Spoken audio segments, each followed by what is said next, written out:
Começando mais um BuddyCast, o melhor canal da internet para você aproveitar conteúdo de qualidade. É que você encontra de tudo, você encontra sobre medicina, esporte, lazer.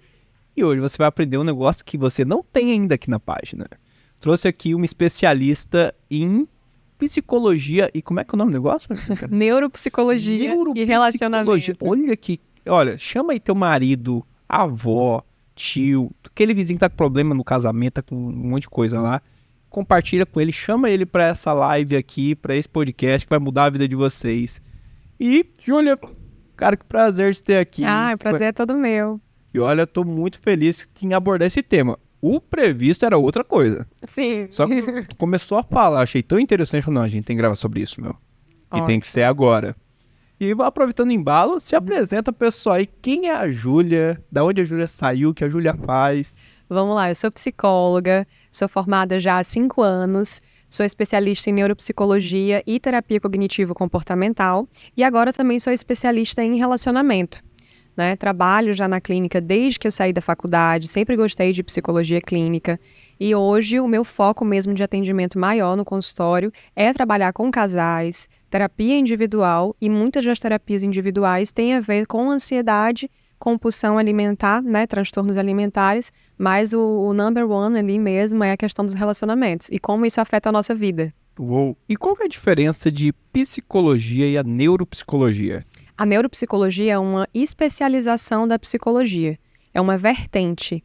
Então, é a parte, por exemplo, da psicologia que trabalha com os processos mais neurológicos. A gente trabalha as áreas do cérebro, como que cada uma dessas áreas do cérebro afetam o nosso comportamento, o nosso humor. Então, a gente meio que aprofunda um pouco mais. Sai desse lugar da psicologia só da parte das emoções, entendeu? Do subjetivo, e começa a entender de fato qual é a correlação entre a parte emocional e a parte biológica. Cara, que maluco isso. É o que tá tão em alta agora, do Wesley, né? Falando muito de neurociência. A neuropsicologia está muito linkada com a neurociência, exatamente. Poxa, e diz uma coisa, hoje, como você enxerga o cenário, né, que estamos vivendo? Acho que tivemos um grande divisor de águas, né? Antes da pandemia, pós-pandemia. Né? Nós seres humaninhos estamos indo muito bem até as coisas mais básicas serem privadas das nossas vidas e nós sem possibilidade de reação. Você acredita que no meio desse impacto todo, como as pessoas vieram evoluindo de ansiedade, de depressão, de comportamentos psicológicos, qual foi o novo padrão, o novo normal pós-pandemia? Eu acredito que a pandemia, ela serviu ali como um chacoalhão para as pessoas, para a gente, né, Leandro? Porque até então a gente não tinha vivenciado nenhuma situação que despertasse tanta incerteza em relação ao futuro e em relação à nossa própria vida. E aí isso gerou muita ansiedade nas pessoas, porque essa incerteza, ela gerou uma ameaça e tudo aquilo que a gente interpreta como uma ameaça aciona a nossa amígdala, já trazendo a neuropsicologia aqui, né? Agora o negócio vai ficar porreta, viu? Então, quando a nossa amígdala é acionada, a gente tem um aumento dos níveis de hormônio de estresse no nosso organismo, que é o cortisol, por exemplo. E aí é quando a gente sente aquela série de sintomas negativos, né, de taquicardia, sudorese excessiva, dor de cabeça, enfim. E aí eu acredito que isso fez com que as pessoas, esse estado de alerta, de ameaça que a pandemia trouxe, fez com que as pessoas despertassem, por exemplo, para a ansiedade delas e entendessem a importância de procurar ajuda e também influenciou muito nesse repertório alimentar, nesse comportamento alimentar. Por quê? Quando a gente se sente ameaçado, a gente fica mais ansioso e isso influencia, por exemplo, para diminuir o nosso córtex pré-frontal, aqui, que é a parte da área central, é a área aqui de controle realmente do nosso cérebro. Uma das coisas que faz com que essa área, que já é mais frágil, ela fique mais frágil ainda, é justamente essa questão da ansiedade e de estar alerta. E foi isso que a pandemia fez com a gente.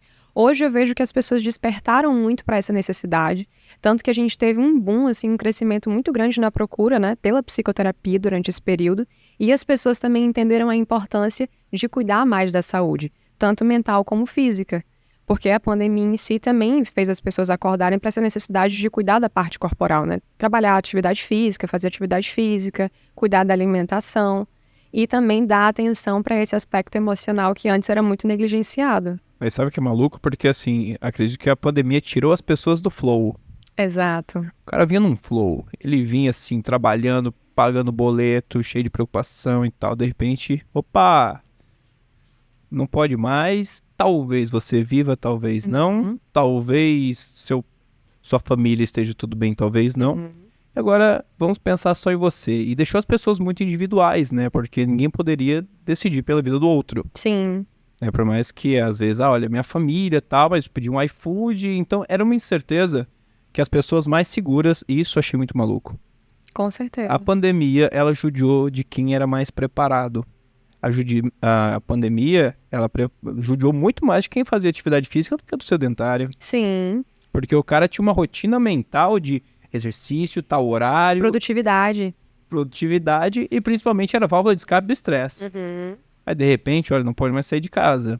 No começo todo mundo, não, treina em casa. Uau, todo mundo liga teu celular, live, bora lá. Cara, 15, 20, 30 dias depois ninguém aguentava mais isso. Até porque a gente precisa de motivação para sustentar, né, um comportamento. Aí você começa muitas vezes motivado. Só que quando você não tem certeza, vem a incerteza que a gente falou, de até quando isso vai durar. Aí eu começo a me desmotivar, porque a gente tem que ter perspectiva de futuro. O ser humano é muito isso. A gente precisa ter uma perspectiva. Se a gente não tem, a gente já fica inseguro, já desmotiva.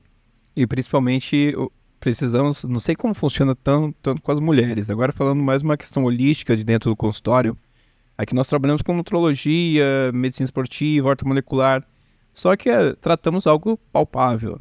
Estamos olhando a bioimpedância e falamos, cara, tem tanto de gordura, tem tanto de massa muscular, isso aqui que a gente quer evoluir.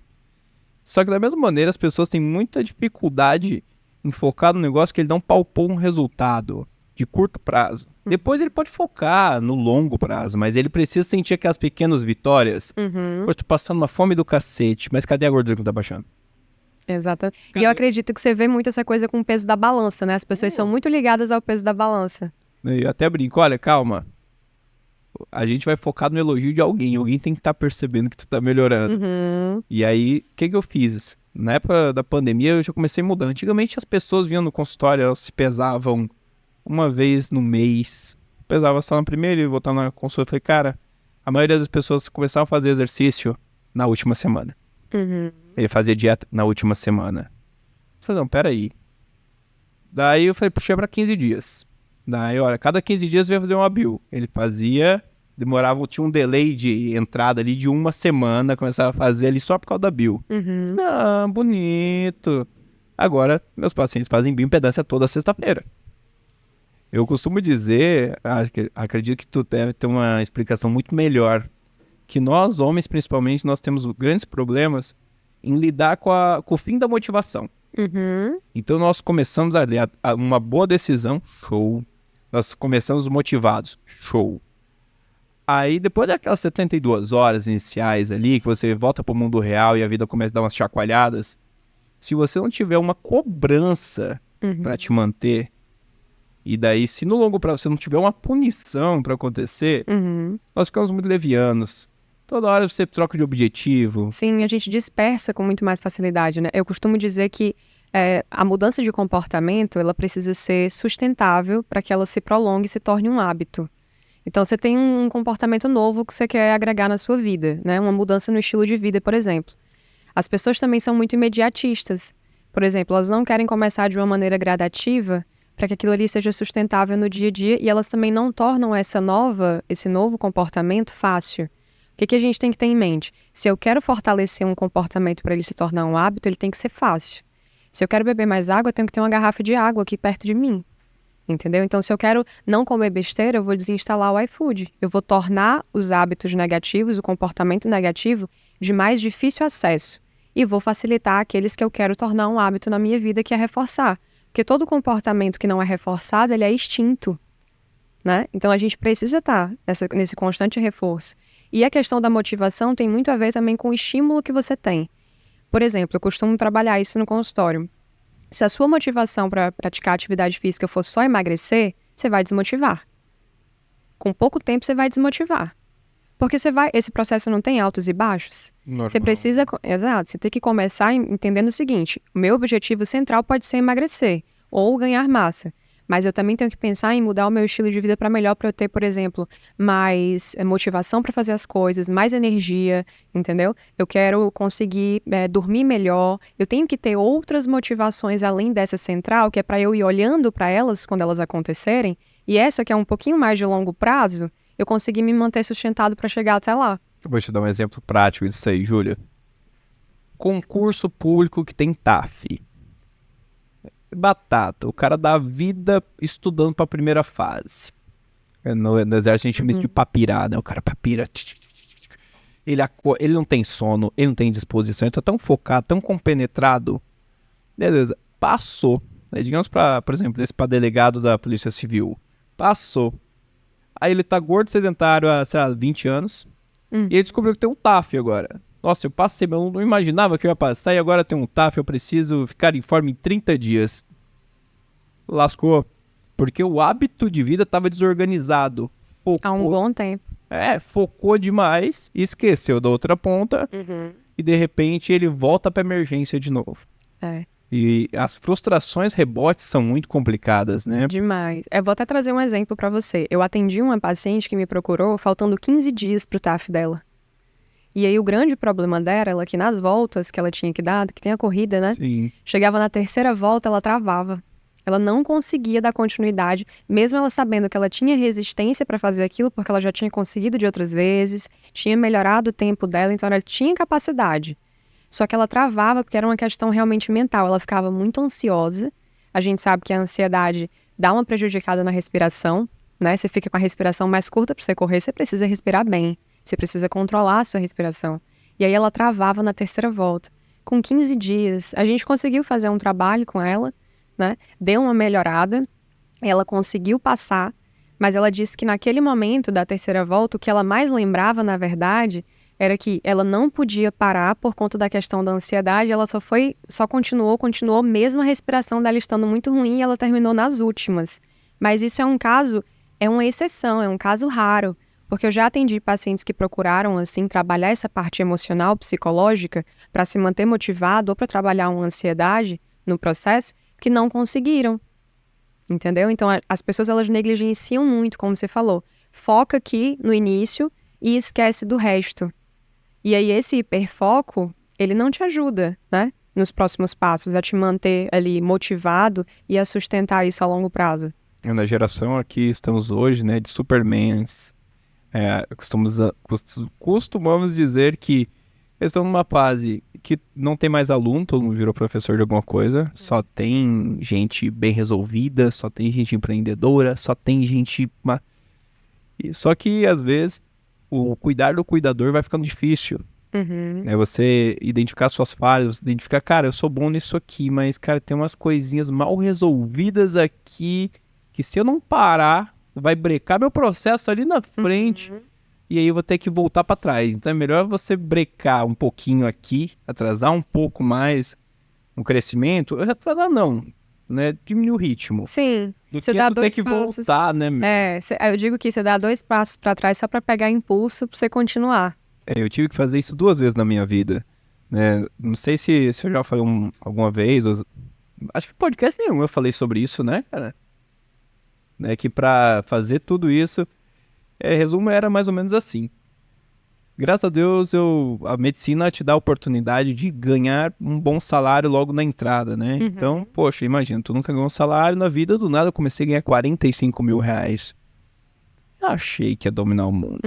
Era balada, lembro até hoje, cara, eu fui pro Vila Mix, pedi um combo, aquele que eu nunca tive na faculdade, na época eu pedia só aqueles combo de Orloff, Smirnoff, esse não, eu falei... Eu quero Jack Daniels. Na época, Jack Daniels é muito bom. É um combo e tal. Vai rachar? Não. Vou rachar não. Eu fui na BMW. Não, eu quero uma X1. Achei que ia dominar o mundo. Só que Deus, de vez em quando, ele dá umas rasteirinhas. Fala assim, ê, novinho, calma. Mais ou menos uns 15, 20 dias depois, fui designado para Boa Vista. O exército falou assim, olha, o senhor está sendo convocado e tal. Eu achando que era brincadeira. Cheguei e falei assim, não, eu já tenho emprego, obrigado pela oportunidade, eu já tenho emprego, tô muito bem. Falei, não, filho, é uma convocação, o senhor não, Você tem que ir. não é uma possibilidade, vim. Primeira coisa que eu cheguei, perguntei assim, quanto que é o salário? Ele falou assim, ó, 2.500. Eu falei, não é possível, liga para advogado e vai daqui. E aí eu fui entendendo esses processos. Depois de tudo isso, fiquei em Boa Vista, fui para HGE, trabalhei no Exército, voltei. A minha meta era tão focada nos 45 mil, que eu colocava tanto ímpeto em voltar a ganhar 45 mil, que aquilo era um empoderamento na minha vida absurdo. Aí cheguei nos 45 mil. Só que os 45 mil, ele tinha uma rotina que não me brilhava os olhos. Falei, não, eu não tenho uma vida dessa aqui não. Aí foi a hora que eu tive, que a primeira vez não foi por minha escolha. O Exército me forçou isso. A segunda vez, eu tive que tomar uma escolha. Então, para fazer nutrologia, eu tive que sair de 45 e para 7. Assim, e aí? Daí foi aquela pegada assim, eu sou muito religioso, né? Eu olhei e falei assim, Deus, tem um jeitinho mais fácil, não, dá uma combinada, dá uma quinzão pelo menos, vintão, não. Ou eu parava tudo na minha vida ali pra fazer algo que eu acreditava que é interessante pro futuro, ou eu continuava os 45 e ia ter uma vida que eu não achava interessante, que eu não gostava, ficava estressado, fadigado, etc. Hoje eu olho aonde essa pausa me levou. Toda a história que a gente construiu. E eu falo muito para os empreendedores. Falei, olha, eu já tive depressão, eu tive síndrome do pânico, tive tudo isso. E me tornou uma pessoa melhor para poder ajudar outras pessoas. Exatamente. Porque assim, enquanto você não sentiu na pele, enquanto você não construiu tudo isso, é muito difícil, ao mesmo tempo que é muito fácil você olhar uma pessoa e falar assim, frescura. Né? E isso fica muito mais sensitivo de você olhar, cara, esse cara tá indo por um caminho que vai dar ruim. Ó, cara, vai balizando, vai fazendo isso. Eu achei muito interessante isso que você falou sobre o cuidado da pessoa, assim, inicial básico, de entender como a cabeça funciona e gerar algumas ferramentas para eu conseguir prospectar mesmo e ter uma vida boa, não hoje, sempre. Exatamente. Você citou um ponto importante que é justamente isso. As pessoas, elas negligenciam essa parte do o quanto o nosso emocional, ele influencia na nossa tomada de decisão e nos seus objetivos, no que você quer ser, no que você vai se tornar, entendeu? Porque a gente fala muito de autoconhecimento, mas autoconhecimento tem a ver com automonitoramento. Você se conhece quando você começa a perceber como que você funciona em determinadas situações ou o que você faz quando você passa por determinadas situações. Isso é doido, hein? Então, isso é se conhecer de verdade, entendeu? Não, repete, que essa ficou doida. Essa aqui, sem brincadeira, primeira vez que eu vi esse automonitoramento, que é uma coisa que eu faço meio instintivamente, agora eu tô me ligando, cara, é verdade. Sim, autoconhecimento tem muito mais a ver com automonitoramento. Porque não é só você conhecer, né? As pessoas acham que o autoconhecimento é, eu sei o que eu gosto, eu sei o que eu não gosto, eu sei quais são os meus limites, quais não são. Não, tem muito a ver com você entender como que você funciona diante de algumas situações e como que você se comporta diante de determinadas situações e ambientes. Quais são os seus gatilhos, entendeu? Os padrões de Quais são comportamento, os seus padrões de comportamento, suas crenças limitantes, seus sabotadores. Isso é você se conhecer. Porque defeito todo mundo vai ter, entendeu? Não é porque você faz terapia ou porque você leva um estilo de vida assim muito saudável que você não vai ter ponto fraco. Você vai ter. A questão é como que você lida com eles. Porque a gente só consegue trabalhar e melhorar aquilo que a gente traz à tona. Se você não sabe, aquilo vai continuar conduzindo a tua vida. De uma maneira inconsciente. Eu tenho muito isso, sabe, Júlia? Eu sou um cara apaixonado, assim, por comportamento. E eu gosto de ver pessoas que tiveram muito sucesso. Cara, como é que esse cara pensa? O que esse cara faz? Não, porque eu vejo esse cara falando, você enxerga um nível de profundidade. Por exemplo, eu tô amando vendo você falar aqui, porque é uma coisa diferente. Então, isso vai te nutrindo. Sim. Você vai puxando, você, cara, porque isso muda teu comportamento, muda tuas tomadas de decisões, dá uma cutucada assim, será que o jeito que você faz é o melhor jeito de fazer aquilo? E será que fazer isso daqui 10 anos vai ser realmente aquilo que vai te levar para um sucesso? Ou beleza, isso funciona bem e daqui a pouco já era? Sim. E aquela questão do senso crítico, né? Hoje em dia, a gente estava até falando muito disso, né, antes. Do quanto a internet tem muito conteúdo, mas muito conteúdo que não tem profundidade, né? E assim como existem muitas pessoas que elas falam muito bem, mas que elas não têm um nível de profundidade de conteúdo, elas só sabem se vender muito bem. E aí, o que eu fico pensando? As pessoas, elas têm perdido muito o senso crítico das coisas. Eu ouvi e eu parar para analisar se aquilo realmente tem fundamento, se aquilo faz sentido, se aquilo é real, entendeu? Então as pessoas elas estão muito só vou. Eu vou com o que as pessoas falam, eu me deixo influenciar porque fulano, entendeu? Então esse senso crítico é importante para nossa vida, porque aí você consegue fazer aquela diferenciação. Isso aqui tem fundamento, isso aqui dá, eu consigo fazer e isso aqui não. É uma outra realidade, é uma outra coisa, entendeu? E na tua cabeça hoje, Julia, tu lida com muitos casais, várias pessoas assim, você deve ouvir o homem e deve ouvir a mulher. Sim. Qual o maior embate? Fala assim, olha, Leandro, o homem geralmente não tem um padrão mais ou menos assim, e a mulher tem um padrão mais ou menos assim, e os problemas que esses padrões geralmente ocasionam, na maioria das vezes, é esse aqui.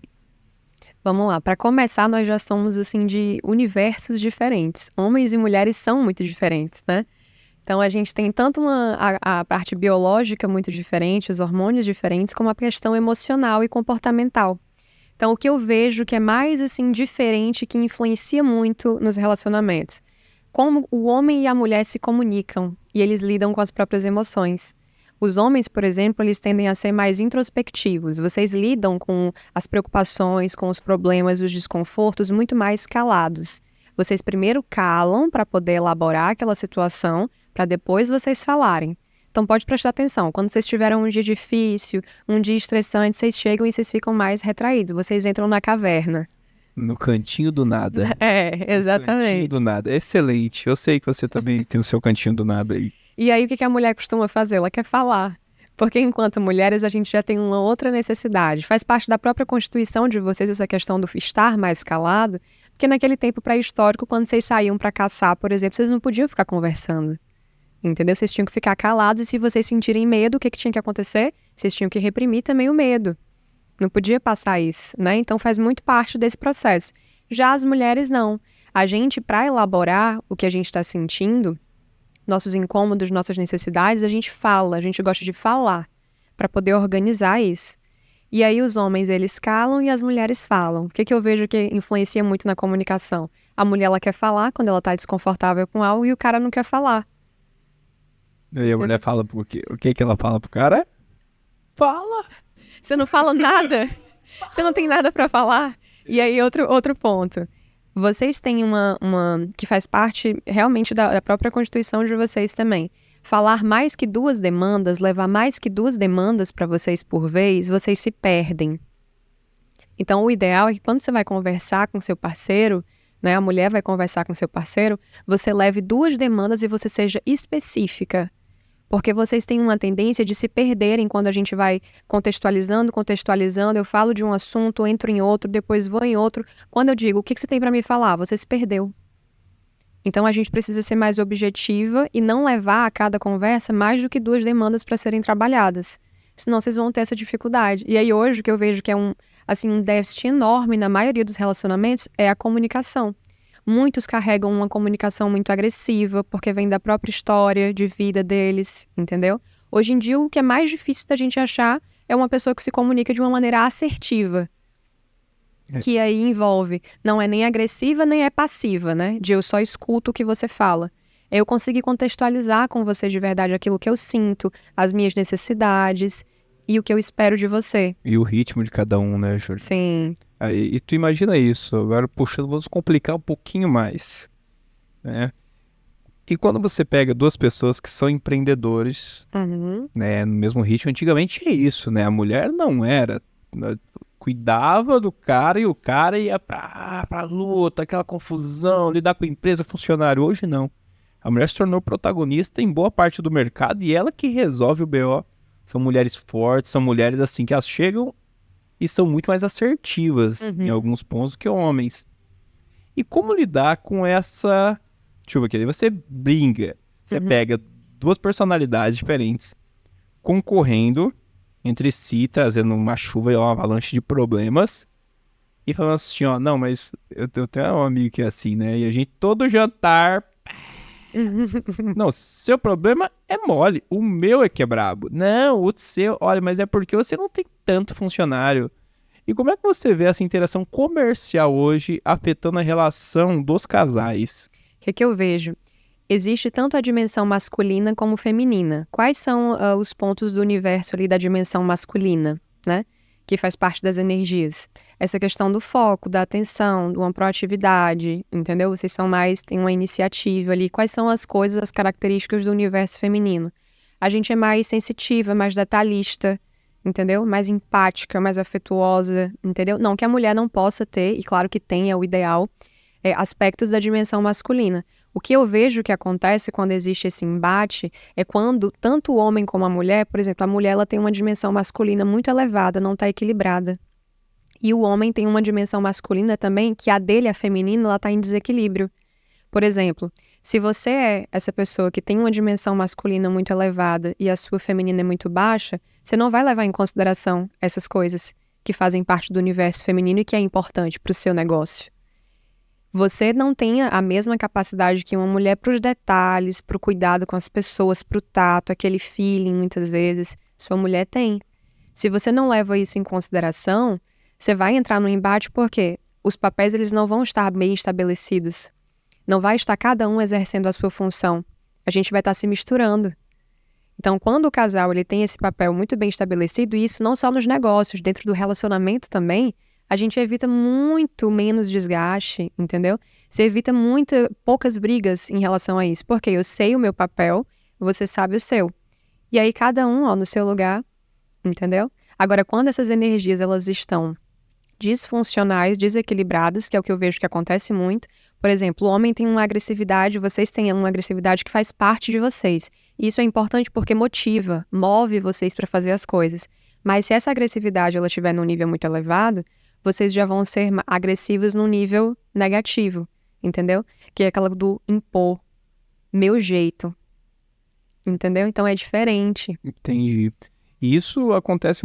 Eu mesmo fui um cara que eu tive que dar o braço a torcer, né? Um pouco sobre a vida do empreendedor. Naturalmente, dentro de uma empresa, o homem ou a mulher, o ser humano comum, ele tende a começar a contratar pessoas que ele se dá melhor.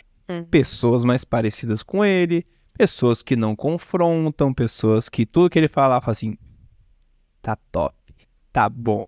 E é um perigo, isso, né? é um perigo. E isso, dentro de uma rotina, eu tinha um consultório, né? Eu trabalhava com 2, 4 pessoas no máximo. Do nada, hoje é um instituto que movimenta de 28 a 30 pessoas, com perfis diferentes, características diferentes. E eu tinha uma máxima comigo, né? E hoje eu olho e falo, cara, eu era muito babaca, ó. Porque eu falava assim, olha, não, porque mulher é muito ruim trabalhar com mulher, porque, poxa, cólica, TPM, menstruação, oscilação de humor, cara, olha que problemaço que vai ser isso. E o perfil da minha empresa acabou que se tornando bastante, boa parte dos funcionários eram homens. Chuta onde é que veio o problema? Foi todas as áreas que os homens estavam trabalhando, porque não eram áreas para os homens. E hoje nosso time ele é 80% de mulheres e a dinâmica da empresa é outra. Os insights, tudo funciona de uma maneira melhor. E aí entra aquela questão da autocrítica, do autoconhecimento. Peraí, eu tive que botar um pouquinho, peraí, tem alguma coisa. Fui estudar, fui entender como funciona isso, entender um pouco da psicologia para entender qual é o papel, cara, qual é o perfil que responde. Sim. Fui fazer disque para todo mundo, disque para todo mundo. Todo mundo começa com disque, vamos entender aqui.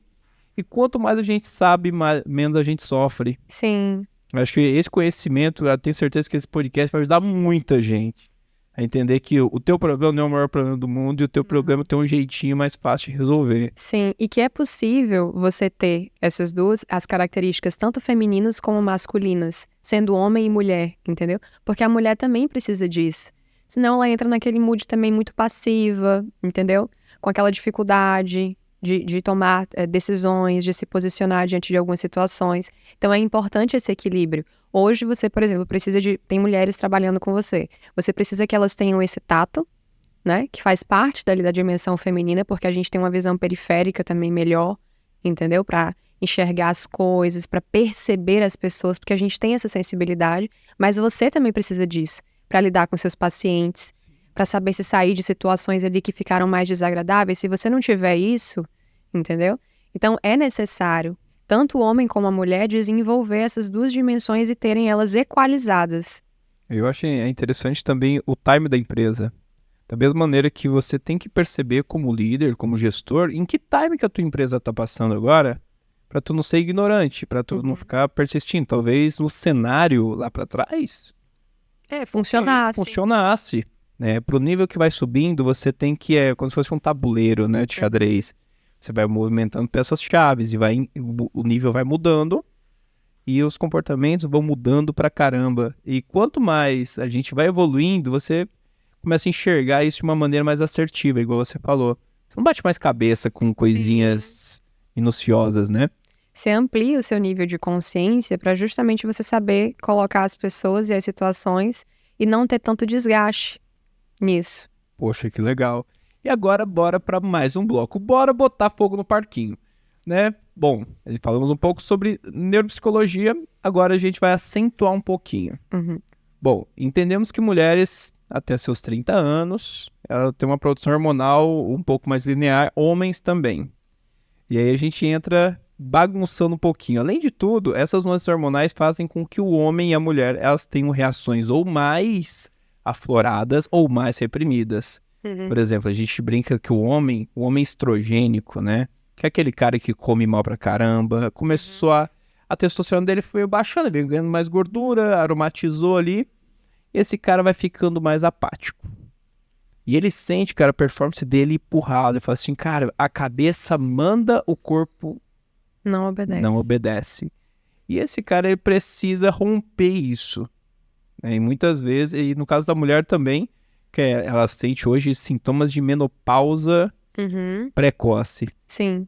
E, bom, como lidar com as mudanças de mindset no meio disso? Cara, reage, procura ajuda, faz alguma coisa. Dentro dessas características, assim, como tu acha que o homem lida com isso de uma maneira mais assertiva, reagir, sair daquela zona que tá lascando a vida dele, e a mulher da mesma forma? É interessante você falar disso porque, geralmente, quando identifica isso, identifica primeiro com vocês, enquanto médicos, né? Então, procura ver que estão ali, os hormônios talvez não estejam num nível normal, né? Tá precisando a mais, tá precisando aumentar, tá precisando mudar o estilo de vida. E aí a gente vai e muitas vezes encaminha e procura a parte para tratar o aspecto emocional. Por quê? Quando os hormônios eles estão desregulados, de fato, a gente tem uma mudança no comportamento e no humor dessa pessoa e, consequentemente, na motivação.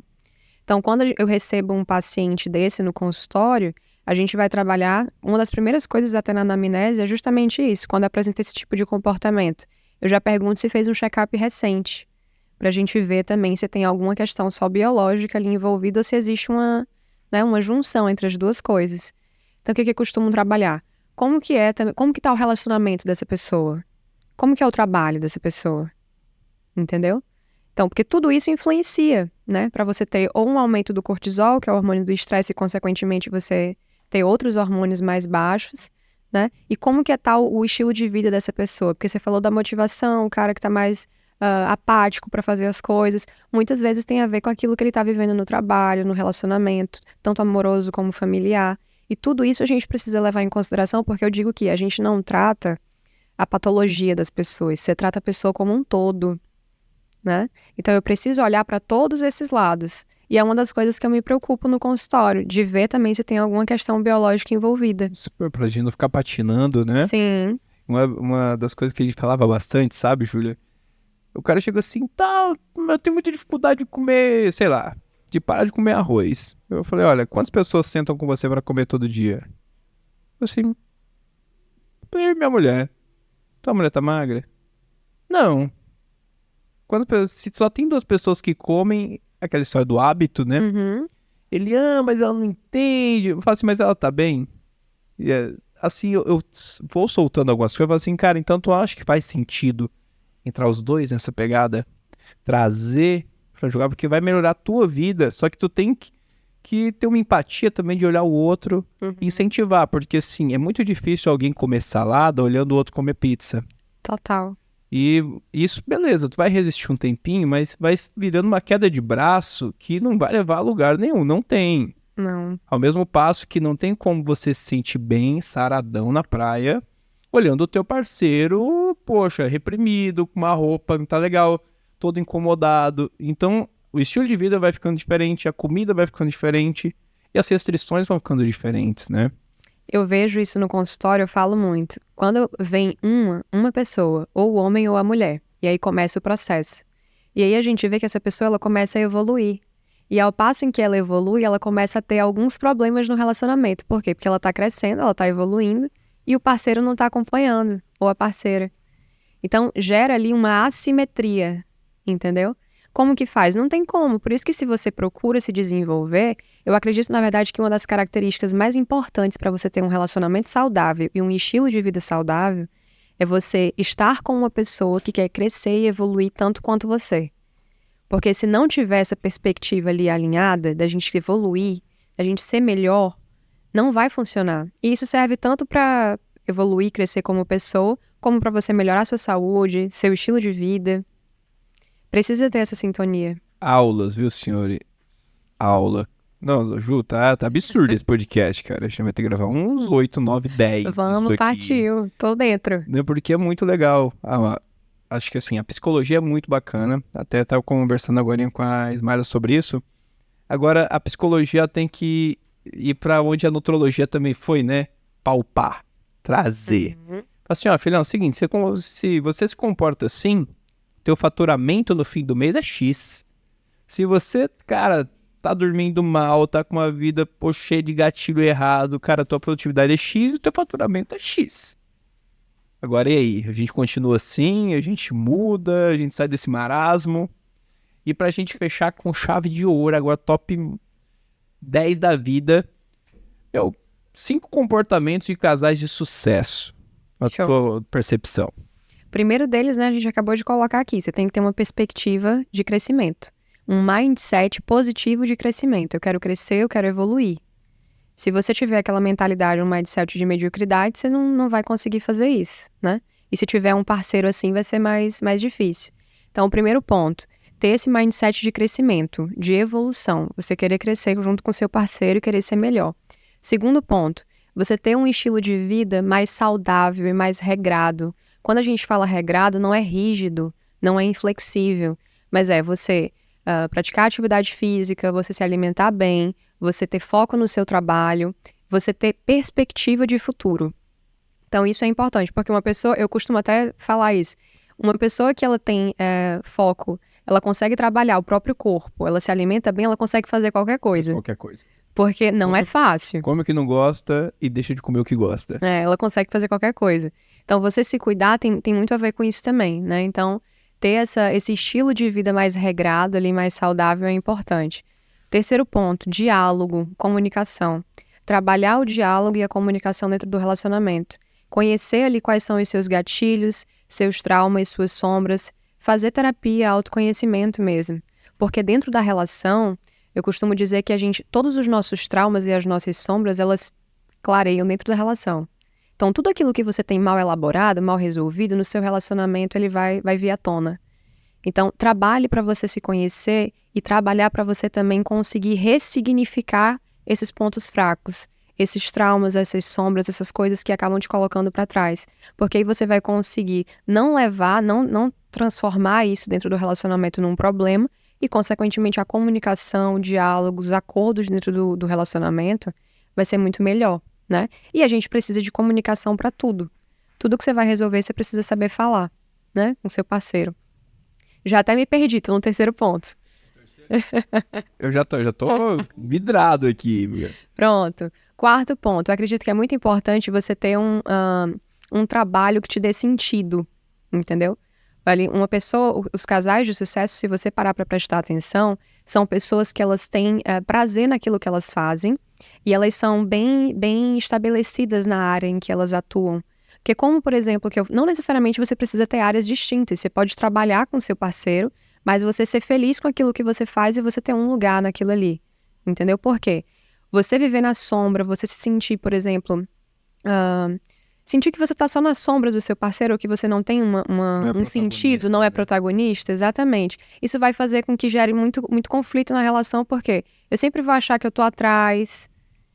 É a síndrome do a mulher do fulano. Sim. Ou marido da cicrana. Isso, então você ter uma área, a sua profissão, ela precisa fazer sentido pra você E você precisa sentir que ela te dá essa motivação, ela te dá significado. Então você se sente feliz, consequentemente você tem uma autoestima, entendeu? Mais saudável.